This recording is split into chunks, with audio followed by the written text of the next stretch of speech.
Hi everyone, and welcome to my review of April and the Extraordinary World. This is a brand new animated film from the countries of France, Canada, and Belgium. Now, I heard about this movie, or actually I saw the trailer for the first time about 2 months ago, and it just intrigued me. I love hand-drawn animation. I love something different.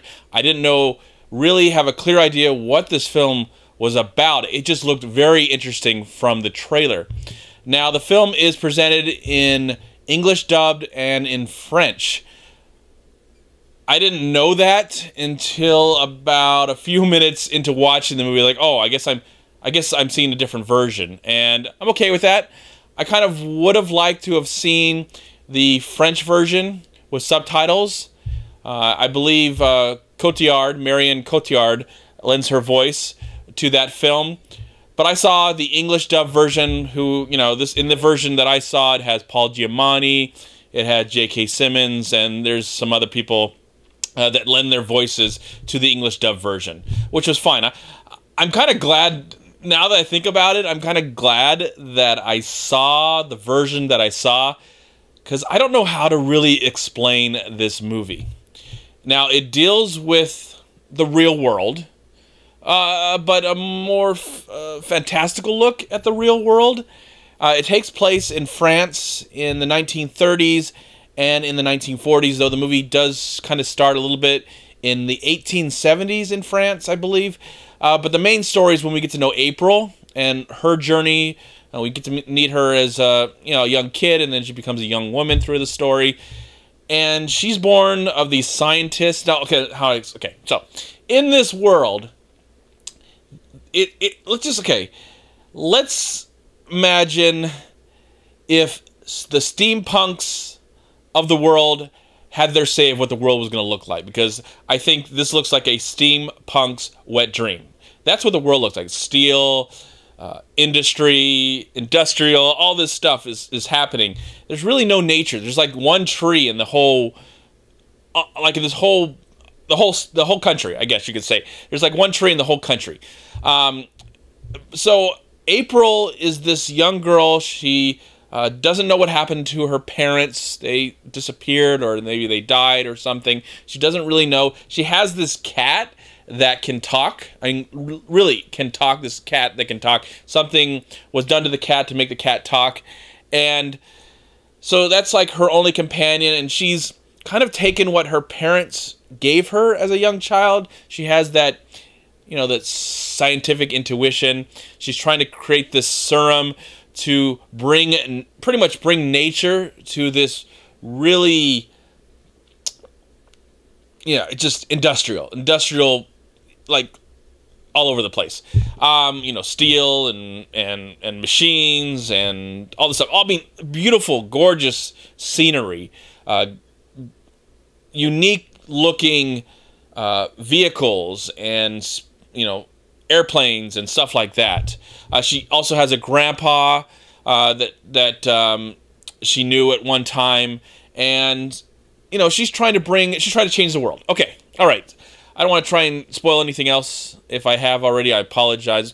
I was trying to. It's a very hard movie to explain. But the story is pretty simple. It's pretty simple. It's someone trying to change their world for the better, and it lives up to the title. It is not only an extraordinary world that is created in this movie, but it's an extraordinary film. I love the look. I love the style. I love the hand-drawn animation. I'm glad it still exists, especially in this world where most major films are presented in 3D animation, which I do like. I don't know where animation is going to go from there. I think some of the best animation that we're getting in 3D animation, we're getting it today, and I guess it's going to get better and better and better. And I also like stop motion animation, but I love the hard work in what goes into those talented men and women and children, probably, that are going to grow up and be animators themselves and create stories like this. Now, I believe this is based or inspired by a graphic novel of some kind. But for me, even though the story was pretty simple in the sense that, A, B, C, D, but just where it went felt completely original.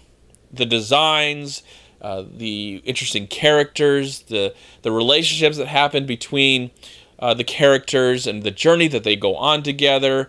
Yeah, sometimes it's a little predictable, but other times it's really not. I was like, okay, how can this movie top itself? Literally, okay, so you showed all this strange stuff. You even got a talking cat in the movie. How can you top a talking cat? They top a talking cat. I'm not going to say how or where or why, but and then they show you like this really cool looking spaceship. The stuff reminded me of Miyazaki with Howl's Moving Castle and Spirited Away. Not as fantastical as those movies are, but with like the technology and the way the ship. I have a feeling that the filmmakers were really inspired to, or at least maybe the artist or whoever created this whole idea to begin with was pretty much inspired by Miyazaki, because it at times it felt like a Miyazaki film, but it also felt like its own as well. Again, you know, really use of great sound, wonderful animation, great music, great voice work. I really appreciated that. Well, I did see it in English. I didn't have to read because I don't mind reading movies. I don't mind going and seeing subtitles, but you see all this gorgeous animation, and if you have to read the whole time, you can't really see the animation that much. You're focusing on what the dialogue is. So in the end, I'm glad I saw the English dub version, and I thought it was a great dub version, like up there with what they're doing with what Disney is doing when they bring a lot of foreign language films that are animated films to the States. I think, you know, it was really handled well, and I liked.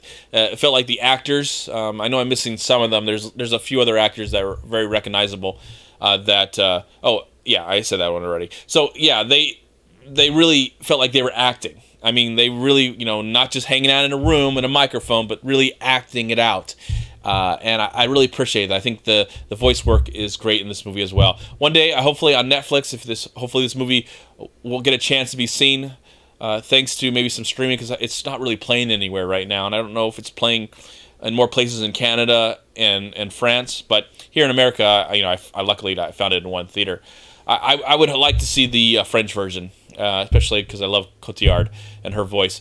Also, this is a 2016 film, in my opinion, when it comes to animation. And I really hope, the last thing I'm going to say is I really hope the Academy Awards, it doesn't have to win for Best Animated Films, but I really hope it gets nominated. I really hope to hear about this film from a year from now, and I'm like, oh, I saw that. It was so interesting and great. I mean, I would even own the film. It's a beautiful looking film. It doesn't mind being dark. It doesn't mind being a little depressing. But it always has its heart in the right place, with a great sense of humor, a really great personality, and something that I'm not going to forget. I think this is a really great animated film. And for that, I'm going to give April and the Extraordinary World, I'm going to give it a solid 3.5 stars out of 4. Thank you so much for watching. Please like, comment, and share this video. And also, please check out these amazing movie websites. And if you enjoyed this review, please click here to subscribe to my channel, and also please check out all my recent reviews right here on YouTube. Have a great day, live film, find peace, happiness, and harmony in anything and everything you do, and I'll talk to you at my next movie review.